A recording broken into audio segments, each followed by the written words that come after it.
तो देखिए, वक्फ कानून के खिलाफ लगातार बयानबाजी हो रही है और बयानबाजी के साथ साथ लोग विरोध भी कर रहे हैं। आपको बता देते थे कि असदुद्दीन ओवैसी उनके साथ जो बाकी ब्रिगेड है आखिर क्या कह रही है इस वक्फ कानून को लेकर। अब तालकटोरा स्टेडियम में भी 22 को होगा। मैं हमारे तमाम से अपील कर रहा हूं, इसको कामयाब करिए। आपसे भी अपील कर रहा हूं कि हमको एक लंबी लड़ाई लड़ना है जमहूरियत में। पीडीपी ने हर जिले से हमने प्रोटेस्ट किए, कश्मीर के तमाम जिलों में हमने प्रोटेस्ट किए। कल मैंने देखा पुंछ में भी प्रोटेस्ट हुआ था। सुप्रीम कोर्ट को बड़ा दिल करके मुसलमानों के जज्बात की कदर करते हुए मुझे लगता है इस मुल्क को इकट्ठा रखने के लिए, क्योंकि मुसलमान एक गांठ है जो इस मुल्क के ताने बाने को इकट्ठा रखता है, तो उसको नजर में रखते हुए इस बिल को रिजेक्ट करना पड़ेगा। पहला हमला जो है वो मुसलमानों के ऊपर है, मुस्लिम वक्फ पर है।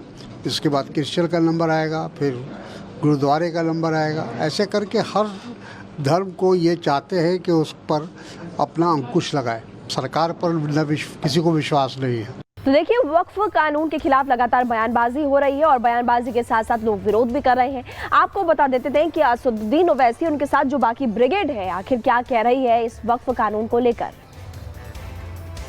अब तालकटोरा स्टेडियम में भी 22 को होगा। मैं हमारे तमाम से अपील कर रहा हूं, इसको कामयाब करिए। आपसे भी अपील कर रहा हूं कि हमको एक लंबी लड़ाई लड़ना है जमहूरियत में। पीडीपी ने हर जिले से हमने प्रोटेस्ट किए, कश्मीर के तमाम जिलों में हमने प्रोटेस्ट किए। कल मैंने देखा पुंछ में भी प्रोटेस्ट हुआ था। सुप्रीम कोर्ट को बड़ा दिल करके मुसलमानों के जज्बात की कदर करते हुए मुझे लगता है इस मुल्क को इकट्ठा रखने के लिए, क्योंकि मुसलमान एक गांठ है जो इस मुल्क के ताने बाने को इकट्ठा रखता है, तो उसको नजर में रखते हुए इस बिल को रिजेक्ट करना पड़ेगा।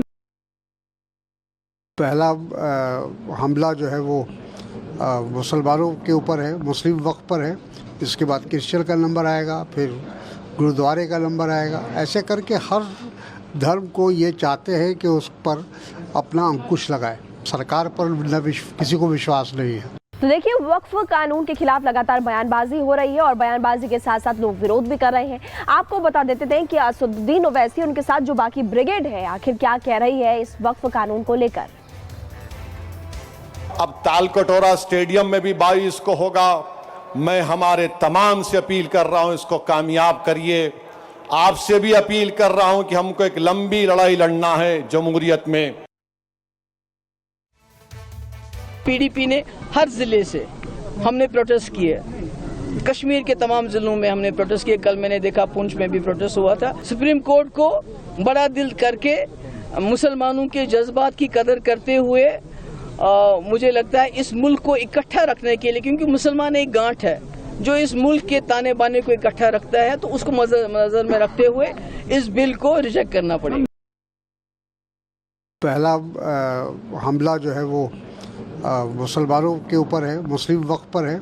इसके बाद क्रिश्चियन का नंबर आएगा, फिर गुरुद्वारे का नंबर आएगा। ऐसे करके हर धर्म को ये चाहते हैं कि उस पर अपना अंकुश लगाए। सरकार पर किसी को विश्वास नहीं है।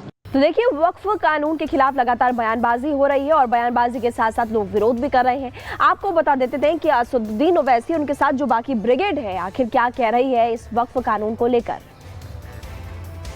अब तालकटोरा स्टेडियम में भी 22 को होगा। मैं हमारे तमाम से अपील कर रहा हूं, इसको कामयाब करिए। आपसे भी अपील कर रहा हूं कि हमको एक लंबी लड़ाई लड़ना है जमहूरियत में। पीडीपी ने हर जिले से हमने प्रोटेस्ट किए, कश्मीर के तमाम जिलों में हमने प्रोटेस्ट किए। कल मैंने देखा पुंछ में भी प्रोटेस्ट हुआ था। सुप्रीम कोर्ट को बड़ा दिल करके मुसलमानों के जज्बात की कदर करते हुए मुझे लगता है इस मुल्क को इकट्ठा रखने के लिए, क्योंकि मुसलमान एक गांठ है जो इस मुल्क के ताने बाने को इकट्ठा रखता है, तो उसको नजर में रखते हुए इस बिल को रिजेक्ट करना पड़ेगा। पहला हमला जो है वो मुसलमानों के ऊपर है, मुस्लिम वक्फ पर है। इसके बाद क्रिश्चियन का नंबर आएगा, फिर गुरुद्वारे का नंबर आएगा। ऐसे करके हर धर्म को ये चाहते हैं कि उस पर अपना अंकुश लगाए। सरकार पर किसी को विश्वास नहीं है।